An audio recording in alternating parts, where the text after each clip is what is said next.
On March the 12th, 1938, Hitler sent his army into Austria and annexed it to the Reich. Though the invasion openly flouted international law, neither Britain nor France made any protest.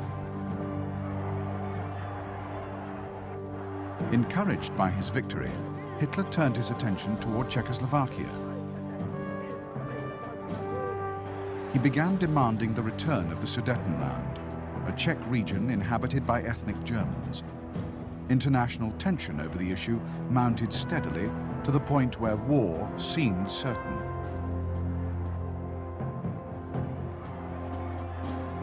Eventually, in September 1938, the leaders of France, Britain, Germany, and Italy met at Munich to resolve the crisis. Eager at all costs to avoid war, the Western powers yielded to all of Hitler's demands. The Czechs were given no say in the carving up of their country. Britain hoped that peace in Europe was now assured and that Hitler would pose no further threat. This illusion was shattered within 6 months, when in March 1939, the Germans occupied the rump of Czechoslovakia. Britain was outraged and promptly abandoned its policy of appeasement. On the 31st of March, Britain and France promised to guarantee the independence of Poland, where it seemed Hitler would strike next.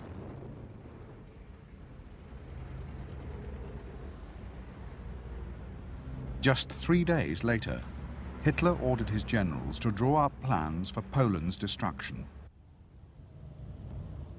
His main objective was to regain territories ceded to the Poles after the Great War. He felt sure the Allies would not actually go through with their threat to fight.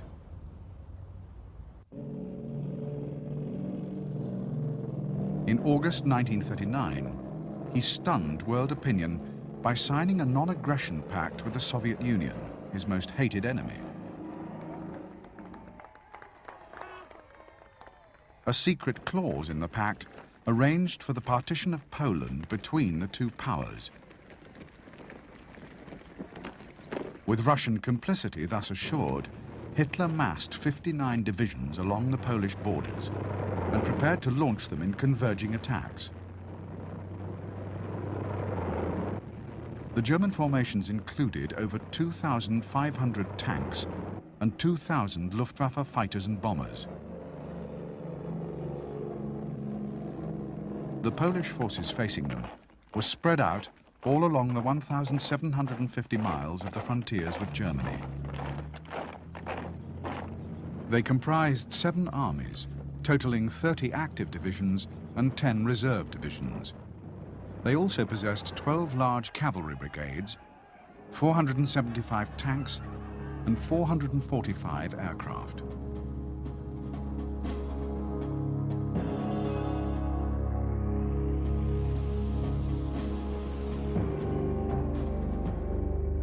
On September the 1st, Hitler's armies surged across the Polish frontiers.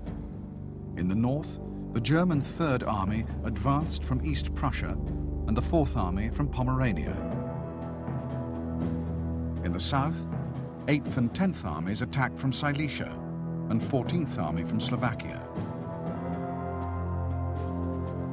By the 5th of September, 4th Army had secured the Danzig corridor and was moving southeast alongside 3rd Army. By the 7th of September, 10th Army had advanced northeast to within 30 miles of Warsaw, cutting off Polish forces before they could reach the River Vistula.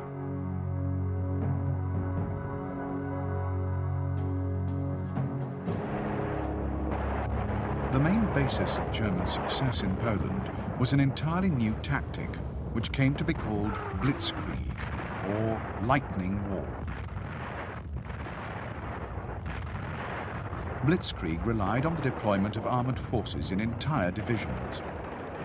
These panzer divisions consisted of both light and heavy tanks, motorized infantry, artillery and reconnaissance units.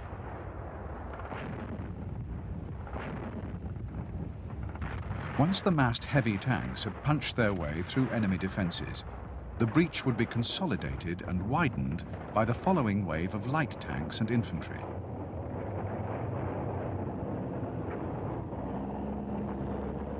The forward units continued their advance, carrying the battle into enemy rear areas.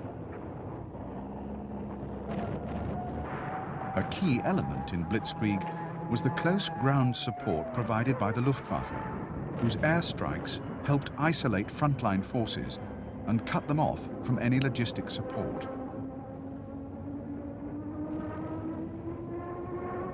In the skies over Poland, the Luftwaffe rapidly achieved total aerial supremacy.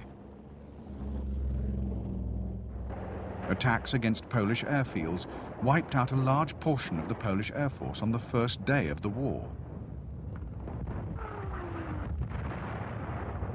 The Luftwaffe struck hard at key military installations, supply lines, and rail networks. Indeed, the Germans were all too familiar with the layout of the Polish railway system, having built it themselves.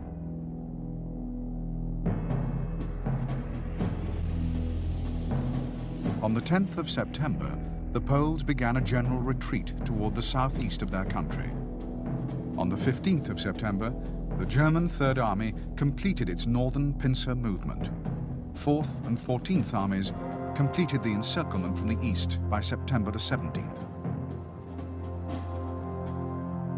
Poland's fate was sealed when, on that same day, some 41 Russian divisions crossed her near-defenseless eastern frontiers. By September the 23rd, they had effortlessly occupied the zone allotted to them under the Nazi-Soviet pact. Meanwhile, the Germans mopped up the final pockets of resistance. Overwhelmed by ferocious Luftwaffe bombing raids, Warsaw finally surrendered at 2 p.m. on September the 27th.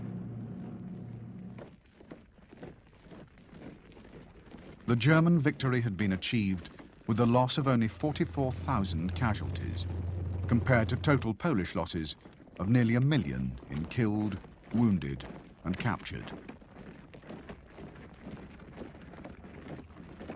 2 days after the launch of the Polish invasion, France and Britain, in line with their earlier guarantees, declared war on Germany. However, Poland's geographical location and the swiftness of the German victory prevented them from intervening directly.